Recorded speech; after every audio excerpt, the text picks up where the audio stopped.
प्रदान, उसका नाम मिथ्या दर्शन है। तो उन्होंने पूछा वो प्रयोजनभूत पदार्थ क्या है? ये तो आपने बता दिया कि प्रयोजनभूत पदार्थों का यथार्थ सिद्धांत सम्यक दर्शन है। वो प्रयोजनभूत अप्रयोजनभूत कौन है ये भी तो बतलाओ, क्योंकि वो जब तक प्रयोजनभूत कौन है अप्रयोजनभूत कौन है ये नहीं जानेंगे तो प्रयोजनभूत का सिद्धांत कैसे करेंगे, सम्यक दर्शन कैसे प्रकट करेंगे। इसलिए उन्होंने प्रयोजनभूत और अप्रयोजनभूत पदार्थ की चर्चा प्रारंभ की।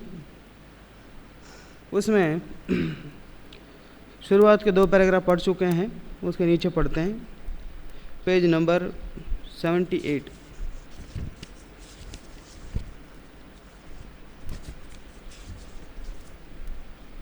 यदि लक्षण आदि द्वारा जीव अजीव की पहचान हो तो अपनी और पर की भिन्नता भाषित हो, इसलिए जीव अजीव को जानना अथवा जीव अजीव का ज्ञान होने पर जिन पदार्थों के अन्यथा श्रद्धांत से दुख होता था उनका यथार्थ ज्ञान होने से दुख दूर होता है। इसलिए जीव अजीव को जानना, यानी कि जीव अजीव के जो लक्षण आदि द्वारा जीव अजीव को भिन्न भिन्न जान लेंगे, अपनी और परि की भिन्नता भाषित हो जाएगी इस लक्षण आदि द्वारा, तो अपना दुख दूर होगा। तथा दुख का कारण तो कर्म बंधन है, उसका कारण मिथ्यात्वादिक आश्रव हैं। यदि इनको न जाने तो इनको न पहचाने, इनको दुख का मूल कारण न जाने तो इनका अभाव कैसे करें, और इनका अभाव नहीं करें तो कर्म बंधन कैसे नहीं हो, इसलिए दुख ही होता है।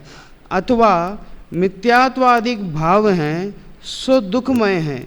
यदि उन्हें ज्यों का त्यों नहीं जाने तो उनका अभाव नहीं करें तब दुखी ही रहें, इसलिए आश्रव को जानना। पहले कहा कि जीव अजीव को जानना, जीव अजीव को जानने से दुख दूर होगा। मैं कौन हूँ, पर कौन है, जब तक इस बात का श्रद्धा नहीं होगा तो किस में सुख प्रकट होगा, किससे दुखी हो रहा है, ये बात तो ख्याल में नहीं आएगी ना। इसलिए सर्वप्रथम तो जीव अजीव का निश्चय करना, जीव अजीव को जानना। अब कह रहे हैं कि आश्रव को जानना। क्यों? वो आश्रव के कारण दुखी हो रहा है, कर्म बंधन आश्रव से हो रहा है, तो वो आश्रव भी कारण है, तो आश्रव को भी जानना है। तथा समस्त दुख का कारण बंधन है, यदि उसे न जाने तो उससे मुक्त होने का उपाय नहीं करें तब उसके निमित्त से दुखी हो, इसलिए बंध को जानना। तो आश्रम में तो कर्म आते हैं, बंधन में कर्म बंधता है, और जैसे कर्म बंधता है वैसे भोगना पड़ता है, इसलिए कर्म बंध भी दुखी होने का मुख्य कारण है। तो इसलिए बंध को भी जानना। पहले कहा है जीव अजीव, फिर आश्रव, अब बंध को भी ले लिया। और किस किस को जानना है? तथा आश्रव का अभाव करना सो संवर है, उसका स्वरूप न जाने तो उसमें प्रवर्तन नहीं करें तब आश्रव ही रहें, उससे वर्तमान तथा आगामी दुख ही होता है, इसलिए संवर को जानना। अब कह रहे हैं अब संवर को भी जानना, क्योंकि संवर आश्रव का अभाव करना सो संवर, जिस आश्रव से संवर का अभाव होता है, इसलिए संवर को जानना जरूरी है। अगर आश्रव का अभाव नहीं होगा तो कर्म आते ही रहेंगे, और कर्म आते ही रहेंगे उससे दुखी होता रहेगा, इसलिए आश्रव के अभाव रूप संवर को जानना भी जरूरी है। तथा कथनचित किंचित कर्म बंध का अभाव करना, उसका नाम निर्जरा है। यदि उसे न जाने तो उसकी प्रवृत्ति का उद्यमी नहीं हो तब सर्वथा बंद ही रहें, जिससे दुख ही होता है, इसलिए निर्जरा को जानना। वहाँ तो संवर आश्रव को रोक रहा था, संवर द्वारा जो कर्म आते हैं वे रोके जाते हैं, और जो कर्म बंद हो रहे हैं उसको कौन रोकेगा? उसको अंश रूप से निर्जरा रोकता है, निर्जरा से वो कर्म बंद रुकते हैं अंश रूप से। इसलिए उनका अगर कर्म बंद नहीं रुकोगे तो दुखी भी दुखी होता रहेगा, कर्मबंध नहीं रुकेगा। तो इसलिए अंश रूप से कर्मबंध को रुकना और उसे जानना भी जरूरी है। इसलिए निर्जरा को भी जानना जरूरी है। तथा सर्वथा सर्व कर्म बंध का अभाव होना, उसका नाम मोक्ष है। यदि उसे नहीं पहचाने, उसका उपाय नहीं करें, तब संसार में कर्म बंध से उत्पन्न दुखों को ही सहें। इसलिए मोक्ष को जानना, इस प्रकार जीवादि 7 तत्व को जानना। अब इन्होंने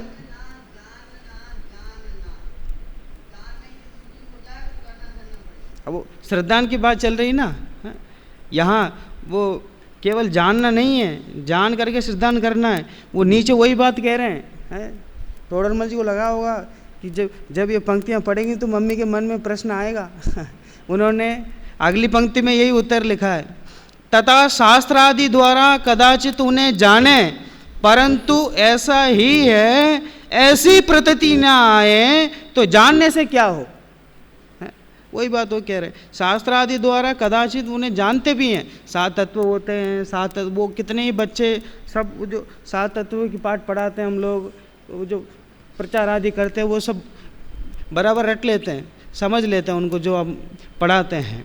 लेकिन परंतु ऐसा ही है, ऐसी प्रतीति न आई तो जानने से क्या हो। ऐसी प्रतीति आनी चाहिए, ऐसा ही है।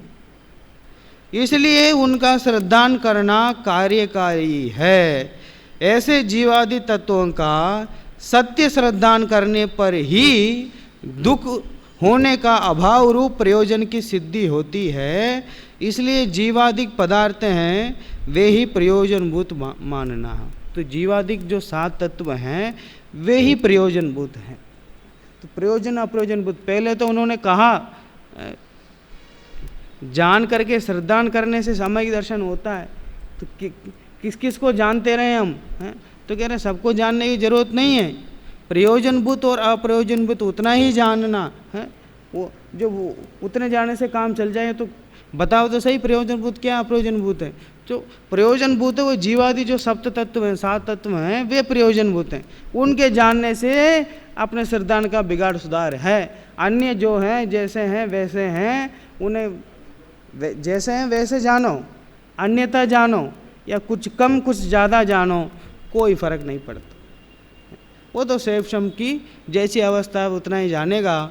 लेकिन श्रद्धान किसे करना, ये जो जीवादि 7 तत्व हैं, इनके यथार्थ श्रद्धान करने पर सम्यक दर्शन होगा, अयथार्थ श्रद्धान करने पर मिथ्या दर्शन होगा। इसलिए जीवादि 7 तत्व इनको यथार्थ रूप से श्रद्धान करना है। अब वो श्रद्धान में भी पहले शास्त्रों के माध्यम से जानना अच्छे से, और तथा ऐसा ही है इस प्रकार श्रद्धान। वो ऐसा नहीं कि शास्त्रों में जो बहुत अच्छी बातें हैं, बहुत जागे सबको सुना के आ गए कि ये बातें इसमें शास्त्रों में ये बातें लिखी है, ये बातें सबको सुना दिया है, बहुत आनंद आया सुनाते समय। अरे देखो कितनी बातें हैं, वीतरागता की बातें हैं, लेकिन वो उस बात का असली आनंद कब मिलेगा? वो जब अब उसका स्वयं श्रद्धान करेंगे, स्वयं उसमें जो बताए, उसमें जैसी बातें बताई है उपादेय रूप, उसको वैसे ही है उपादेय रूप जान करके हे को छोड़ेंगे और उपादेय को स्वयं ग्रहण करेंगे, तब उसका आनंद आएगा। केवल दूसरों को बता देने मात्र से ही उसका आनंद नहीं आएगा। वो तो जैसा है वैसे सुना दिया और जैसा है वैसा उसको ग्रहण भी किया और वैसे ही छोड़ा जैसे कहा, तो स्वयं को आनंद आए। इसलिए उन्होंने कहा शास्त्रों में जैसा लिखा है वैसे ही पढ़ लेने मात्र से ही 7 तत्वों का श्रद्धा नहीं होता, ये ऐसे ही हैं, वैसा श्रद्धान करना है। धन समाज गजबाज राज तो काज ना आवे, ज्ञान आपको रूप भयो फिर अचल रहावे, तास ज्ञान को कारण सो पर भेद विज्ञान बखानो, कोटि उपाय बनाए भव्यता को उड़ानो। वो जो उस ज्ञान का असली कारण कौन है, सो पर भेद विज्ञान। वो कितने भी धन समाज गजबाज ये सब अप्रयोजनभूत है, इनसे कुछ लेना देना नहीं। तो प्रयोजनभूत कौन है? सो पर भेद विज्ञान बखानो। सो पर भेद विज्ञान है वो तास ज्ञान को कारण, उस ज्ञान का वास्तविक कारण है।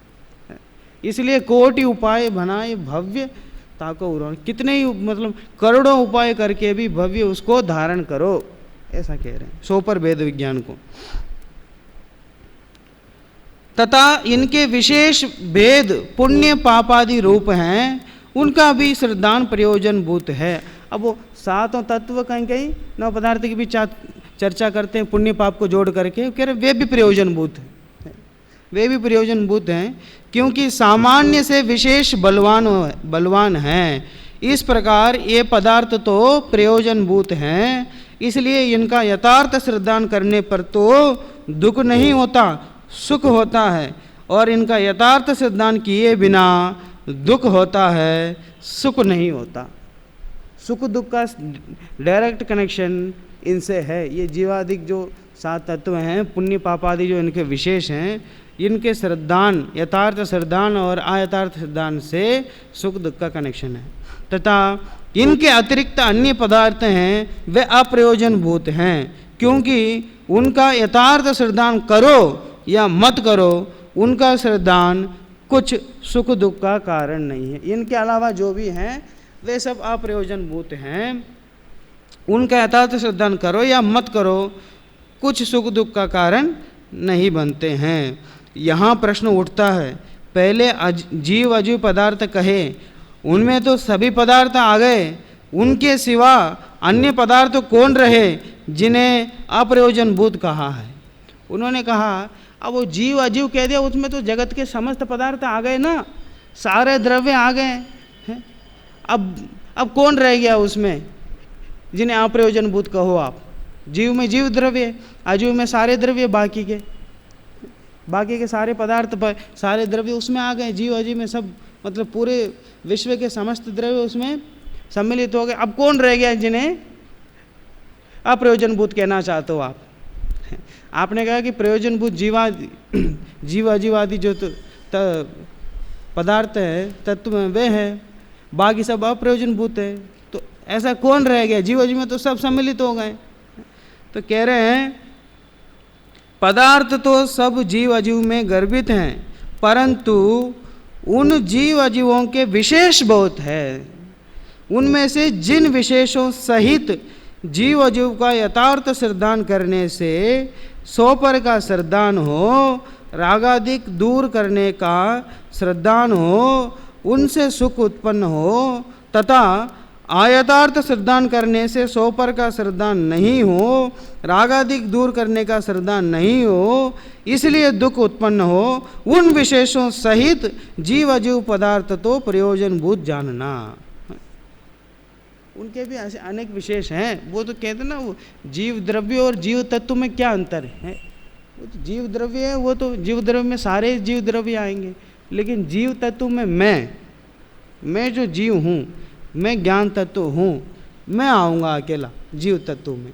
तो इसलिए मैं जीव तत्व हूँ, मुझसे जो जुड़े हैं वो पुद्गल परमाणु, और दोनों पुद्गल परमाणु के पिंड रूप बंधन रूप है। उसके अलावा दोनों के माध्यम से जो कर्मों का हना हो रहा है वह आश्रव, कर्मों का आकर के बंधना वह बंधन, और कर्मों को रोकना वो संवर, और कर्मों को अंश मात्र से अभाव करना वो निर्जरा, और कर्मों का संपूर्ण अभाव करना सो मोक्ष। ये अपने अपने से जितने जुड़े हैं, अपने अपने कार्य से जितने जुड़े हैं, वे अपने मोक्ष मार्ग में जितने ये जीवादि तत्व जुड़े हुए हैं, वे उनको जानना, उन्हीं जीव अजीव पदार्थों को जानना। अन्य जो हैं, अन्य को जानने की कोई बात नहीं। मतलब कहना चाह रहे हैं कि जिनके जानने से अपना सोपर का श्रद्धान हो, राग आदि नहीं हो, वे प्रयोजन भूत है। यद्यपि उसमें अजीव भी आएंगे, आश्रवादी, बंध, संवर, निर्जरा, मोक्ष इत्यादि, वो अजीव भी उसमें आएंगे। पुद्गल भी अजीव, वे भी उसमें आएगा। लेकिन इतना होने पर भी जिनसे अपना संबंध है, केवल उतना ही श्रद्धान करना, उसी का नाम प्रयोजनभूत है। तथा जिन विशेषों सहित जीव अजीव का यथार्थ श्रद्धान करने या न करने से स्वपर का श्रद्धान हो या ना हो, उन रागादिक दूर करने का श्रद्धान हो या ना हो, कोई नियम नहीं है। उन विशेषों सहित जीव अजीव पदार्थ अप्रयोजनभूत जानना। अब वो किसी और के कर्म प्रमाण बंधे हुए हैं। अब वो उस जीव के कर्म प्रमाण, उस जीव के आश्रव, उस जीव के बंध, उस जीव के संवर, उस जीव के निर्जरा, उस जीव के मोक्ष इत्यादि जानने से कोई फर्क नहीं पड़ने वाला। वे सब अप्रयोजनभूत। अपने जीव के जो हैं वो प्रयोजनभूत हैं। जिन्हें जानने से, जिनके श्रद्धान से अपने रागादिक कम हो, मोक्ष के प्रति अग्रसर हो, उन्हें प्रयोजनभूत जानना।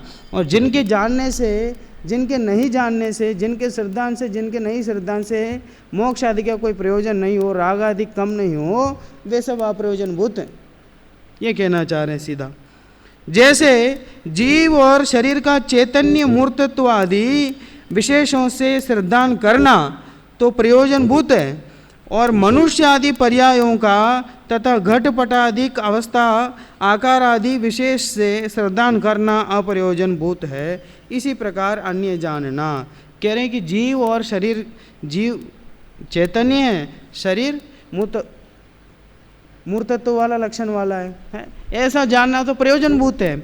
लेकिन मनुष्य आदि पर्यायों का, मनुष्य आदि पर्याय में जो जैसा उत्पन्न हुआ, घटपट आदि और भी जो बहिरंग वस्तु हैं, और उनका क्या आकार है, उनका क्या विशेष है इत्यादि श्रद्धान करना अप्रयोजनभूत। उससे क्या लेना देना है। जैसे मनुष्य पैदा हुआ है, उसका क्या आकार है, उसका क्या विशेष है, तो इत्यादि उसको विशेष रूप से श्रद्धान करने से कोई फायदा नहीं मिलने वाला। हाँ, इतना श्रद्धान कर लो, मैं जीव द्रव्य हूँ, शरीर अमूर्त है, इतना श्रद्धान से तो काम हो जाएगा। लेकिन वो जीव के बारे में, वो कौन सी पर्याय में पैदा हुआ, उसको कोई क्या चल रहा है, क्या हो रहा है, और उसकी कितनी संपत्ति है, यहाँ कितनी संपत्ति है, वहाँ कितनी संपत्ति है, कितनी कितनी चीज़ें उसने जोड़, इत्यादि जो अनेक बातें हैं, उनसे क्या लेना देना है। मूल रूप बात इतना, मैं जीव हूँ, शरीर अजीव है, शरीर अमूर्त है, मैं जीव हूँ, सो मैं चैतन्य रूप हूँ, इतना जो श्रद्धान होता है वो प्रयोजनभूत है, ऐसा कहा। इस प्रकार कहे गए जो प्रयोजनभूत जीवादिक तत्व है, उनके आयतार्थ श्रद्धान का नाम मिथ्यात्व दर्शन है। तो मिथ्या दर्शन की परिभाषा उन्होंने बतला दी। जो प्रयोजनभूत पदार्थ हैं उनके आयतार्थ श्रद्धान सो मिथ्या दर्शन। ठीक है, आयतार्थ श्रद्धान कर रहे हैं इसलिए मिथ्या दर्शन हो रहा है। तो यथार्थ श्रद्धान कैसे करें। तो जीवादि पदार्थ हैं, जीवादि जो सात तत्व कहे, उनका यथार्थ श्रद्धान कैसे करें, जैसे सम्यक दर्शन प्रकट हो। क्योंकि आपने कहा कि जीवादि जो सात तत्व हैं उनके आयतार्थ श्रद्धान से मिथ्या दर्शन होता है। इसका मतलब यह है उनके यथार्थ श्रद्धान से सम्यक दर्शन होता है।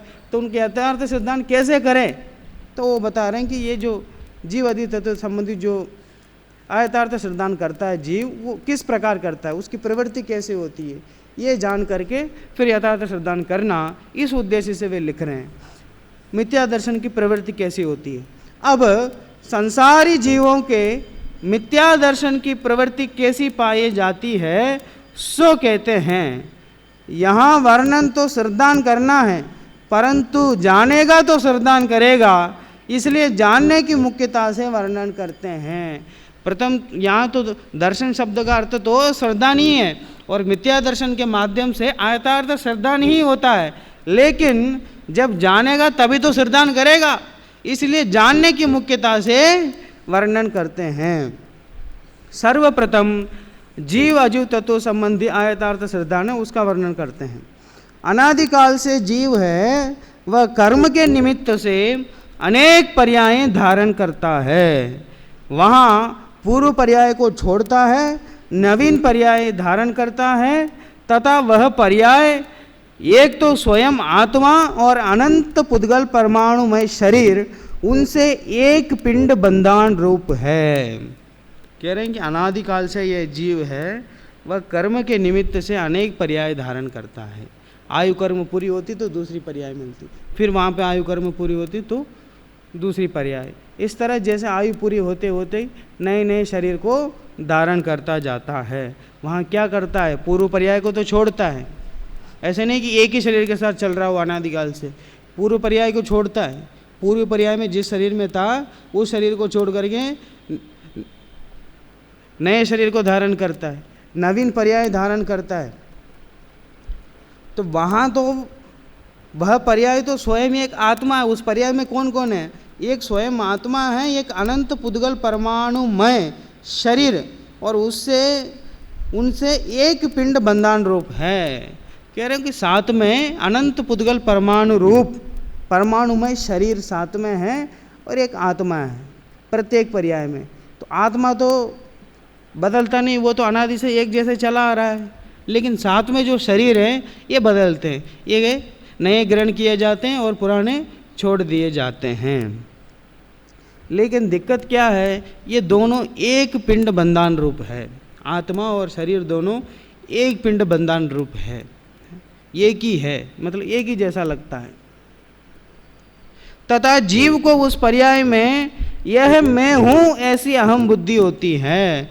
अब वो जिस भी पर्याय में जाता है उसमें अपने आप को मैं ऐसा ही हूँ ऐसा अहम बुद्धि हो जाती है उसको। मनुष्य पर्याय में जाता है कि मनुष्य ही हूँ, त्रियंच में जाता है तो त्रियंच ही हूँ, देवगति में जाता है देव ही हूँ, नारकी गति में जाता है तो नारकी हूँ। ये तो ऊपर ऊपर की बात है। उसके अलावा उनमें भी जो विशेष है, उच्च कुल नीचे कुल कोई पदवी जो भी ग्रहण करता है उनमें ही ऐसी अहम बुद्धि करने लगता है। तथा स्वयं जीव है उसका स्वभाव तो ज्ञानादिक है और विभाव क्रोधादिक है, और पुद्गल परमाणुओं के वर्ण गंध रस स्पर्श आदि स्वभाव हैं, उन सबको अपना स्वरूप मानता है। कह रहे हैं कि जो स्वयं जीव अजीव दोनों का एक पिंड बंधन रूप है, उसमें जीव का स्वरूप तो ज्ञानादिक है, स्वभाव तो ज्ञानादिक है और विभाव क्रोधादिक है जीव के। लेकिन ये पुद्गल परमाणु जो साथ में शरीर रहता है उसके वर्ण गंध रस स्पर्श आदि स्वभाव हैं, ये उन सबको एक रूप मानता है, क्योंकि वो साथ में ही रहते हैं, दोनों शरीर आत्मा दोनों साथ में ही रहते हैं। अनादिकाल से नए नए शरीर धारण करता जाता है, तो ये क्या समझ लेता है कि जीव का जो स्वभाव जानना देखना और पुद्गल के जो पुद्गल परमाणुओं के वर्ण गंध रस स्पर्श आदि स्वभाव हैं दोनों को मिक्स कर लेता है। ये समझ लेता है कि दोनों को मिलान रूप मेरा स्वभाव है, मैं ये भी कर सकता हूँ ये भी कर सकता हूँ। क्यों, दोनों में भेद नहीं जानता और दोनों एक रूप हैं, तो ये समझता है कि ये दोनों ही कार्य मैं ही कर रहा हूँ। ऐसा अपनापन उसको पर्याय से अहम बुद्धि हो जाती है, तो दोनों कार्यों का कर्ता अपने आप को मानने लगता है, दोनों में अहम बुद्धि करने लगता है। समझ में आ रही ना बात के, मतलब सामान्य बात है। ये मेरे हैं, इस प्रकार उनमें ममत्व बुद्धि होती है। वो समय सार में कहा ना, मैं कर्म हूँ नो कर्म हूँ, या है हमारे है सभी, ये मान्यता अज्ञान है। यह मान्यता जब तक रहे अज्ञानी है तब तक सभी। ऐसी मान्यता जब तक मैं कर्म हूँ नो कर्म हूँ, तो ये मेरे हैं, नौ कर्म के जो संयोग और कर्म के जो संयोग हैं ये मेरे हैं, इस प्रकार के ममत्व बुद्धि होती है। एक तो पहले कहा अहम बुद्धि, जिस पर्याय को धारण करता है उस पर्याय में यह मैं ही हूँ, इस तरह अहम बुद्धि, और उस पर्याय में जैसे संयोग और प्राप्त हुए उनमें ममत्व बुद्धि। पर पदार्थों में ममत्व बुद्धि जो संयोग प्राप्त हुए शरीर आदि के अलावा उनमें तो ममत्व बुद्धि करता है, और शरीर प्राप्त हुआ जो पर्याय प्राप्त हुई उनमें तो अहम बुद्धि करता है। तथा स्वयं जीव है उसके ज्ञानादिक की तथा क्रोधादिक की अधिकता हीनता रूप अवस्था होती है, और पुद्गल परमाणुओं की वर्णादि पलटने रूप अवस्था होती है। उन सबको अपनी अवस्था मानता है, यह मेरी अवस्था, ऐसी ममत्व बुद्धि करता है। तो वो आत्मा में तो ज्ञानादिक की हीनता होती है कभी, और कभी बढ़ना होता है ज्ञानादिक, और क्रोधादिक में भी कभी हीनता होती है कभी बढ़ना होता है। ये तो आत्मा के हैं, स्वभाव और विभाव में अवस्थाहीन ज़्यादा होती है। और साथ ही साथ पुद्गल परमाणु जो है शरीर में उनके वर्ण भी पलटते हैं, कभी बचपन में, फिर उसके बाद युवा अवस्था में, फिर उसके बाद बूढ़ा हो जाता है, तो वैसे वर्ण आदि उसके पलटते जाते हैं। तो उन सबको भी तो ज्ञान आदि की हीनता ज़्यादा भी अपना मानता है, और क्रोध आदि की हीनता ज़्यादा भी अपना मानता है, और शरीर आदि की जो उसके परमाणु के वर्ण पलटते आदि हैं उन्हें भी अपना मानता है। सब कुछ मिक्स करके सभी को करता अपना मानता है, क्योंकि उसको तो शरीर मिला है, और शरीर आत्मा इन दोनों में भेद है, इस बात का भान नहीं है, इसलिए दोनों को करता अपने आप को मानता है। तथा जीव और शरीर के निमित्त नैमित्तिक संबंध हैं, इसलिए जो क्रिया होती है उसे अपनी मानता है। जीव और शरीर के निमित्त नैमित्तिक संबंध है, इसलिए दोनों को मिलकर के जो क्रिया होती है उसे अपना मानता है। वो निमित्त नैमित्तिक संबंध कैसा होता है वो भी घटाएंगे। अपना दर्शन ज्ञान स्वभाव है, उसकी प्रवृत्ति को निमित्त मात्र शरीर के अंग रूप स्पर्शनादि द्रव्य इंद्रियां हैं।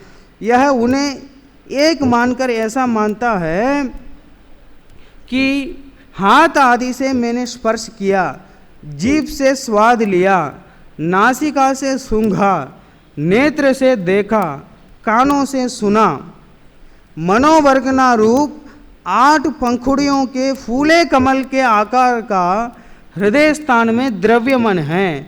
वह दृष्टिगम्य नहीं है, सो शरीर का अंग है। उसके निमित्त होने पर स्मरणादि रूप ज्ञान की प्रवृत्ति होती है। यह द्रव्य मन को और ज्ञान को एक मानकर ऐसा मानता है कि मैंने मन से जाना। एक तो द्रव्येंद्रों के माध्यम से स्पर्शनेन्द्रिय जो 5 इंद्रिय 5 द्रव्येंद्रिय हैं उनके माध्यम से आत्मा जानता है। निमित्त नैमित्तिक संबंध तो ऐसा है कि उनके माध्यम से ही आत्मा जानता है, क्योंकि ये इंद्रिय जनित ज्ञान है हमारे पास, इसलिए हम उसके माध्यम से जानते हैं। तो ये समझता है कि इंद्रियों के माध्यम से मैं जानता हूँ। उसमें लिखा ना, यदि इंद्रियां जानती हैं तो मुर्दे को भी जानना चाहिए, लेकिन मुर्दा तो जानता नहीं है, देखता नहीं है।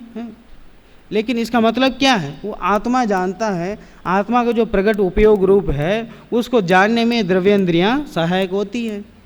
ये बात वह नहीं जानता। वो क्या जानता है कि मैं तो अपने हाथों से स्पर्श करता हूँ, जीभ से स्वाद लेता हूँ, नासिका से सूंघता हूँ, नेत्र से देखता हूँ, कानों से सुनता हूँ इत्यादि मानता है। इसके अलावा मनोवर्गणा रूप 8 पंखुड़ियों के फूले कमल के आकार का हृदय स्थान में द्रव्य मन है। एक द्रव्य मन है, द्रव्य मन होता है ये 5 इंद्रियों के अलावा। वह दृष्टिगम्य नहीं है, दृष्टिगम्य नहीं ऐसा है, सो शरीर का ही अंग है वो। उसके निमित्त से स्मरण आदि रूप ज्ञान की प्रवृत्ति होती है, तो थोड़े बहुत स्मरण भी रहता है उसको पूर्व का, जो मतलब भूतकाल हो जाती हैं, भूतकाल के पर्याय थोड़े बहुत उनका स्मरण रहता है, तो उससे काम लेता है। तो ये क्या समझता है कि उन द्रव्य मन को और ज्ञान को एक मानकर ऐसा मानता है कि मैंने मन से जाना। तो मन तो जानता नहीं है, ज्ञान ही जानता है, क्योंकि वो भी पुद्गली है ना, शरीर का ही अंग है ना, वो तो जानता कहाँ है। तो उसके निमित्त से कुछ स्मरणादि पूर्व के स्मरणादि ज्ञान हो जाते हैं, तो ये मानता है कि मैं मन से जाना। वास्तव में मन से नहीं जानता, वो भी आत्मा के ज्ञान से ही जानता है। इत्यादि चर्चा है, ये केवल शरीर की बात हो गई। आगे भी और अनेक बातें हैं जिसमें शरीर और आत्मा के दोनों के ऐसे निमित्त नैमित्तिक संबंध है, उनके माध्यम से ऐसी क्रियाएं होती है, उनमें ये गलत तरीके से उन सब क्रियाओं को शरीर की क्रिया मानता है, आत्मा की क्रिया नहीं मानता। और विशेष चर्चा है, उसके आगे चर्चा करें।